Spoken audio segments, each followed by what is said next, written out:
ఒకరోజు ఒక అబ్బాయికి చాలా ఆకలైతుంది. ఇంటింటికెళ్ళి తలుపు కొడుతూ ఉంటాడు. కొంతమంది తలుపే తీయరు.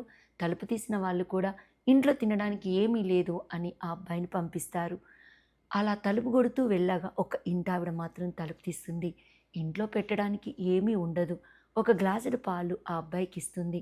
ఆ అబ్బాయి ఆ గ్లాసుడు పాలు తాగి కడుపు నింపుకొని వెళ్ళిపోతాడు. కొన్ని సంవత్సరాల తర్వాత ఒకరోజు ఆ ఇంటావిడ కళ్ళు తిరిగి రోడ్డు మీద పడిపోతుంది.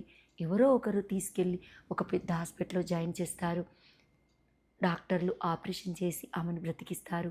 కళ్ళు తెరిసిన ఆమె హాస్పిటల్‌ని చూసి భయపడుతుంది. హాస్పిటల్‌లో ఎంత బిల్లయిందో, నేను పేదరాలిని, ఇంత డబ్బు కట్టలేను ఎలా అంటూ భయపడుతుంది. అప్పుడు డాక్టరొస్తాడు. డాక్టర్ గారు, ఎంత బిల్లయిందండి? నేను అంత డబ్బులు కట్టుకునే స్థితిలో లేను అంటుంది. అప్పుడు ఆ డాక్టర్, ఈ బిల్లు ఎప్పుడో కట్టివేయబడ్డదమ్మా అంటాడు. నా బిల్లు కట్టారా ఎవరు అంటుంది. నీ గ్లాసుడు పాలే ఎప్పుడో నీ బిల్లు కట్టేసింది. ఆమెకు అర్థం కాక చూస్తుంది. అప్పుడు ఆ డాక్టరు, ఒకరోజు నేను చాలా ఆకలితో అందరి ఇండ్లు తిరిగాను. కానీ ఎవ్వరు ఏమీ ఇవ్వలేదు.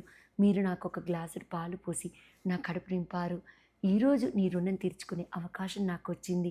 అందుకే ఈ హాస్పిటల్ నా స్వంతది. ఈ బిల్లంతా నేనే కట్టాను అని చెప్తాడు.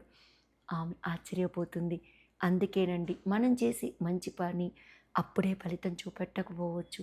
కానీ ఎన్నటికైనా మనం చేసే మంచి పని మనకు మంచి ఫలితాన్ని ఇస్తుంది. అది తెలుసుకోండి.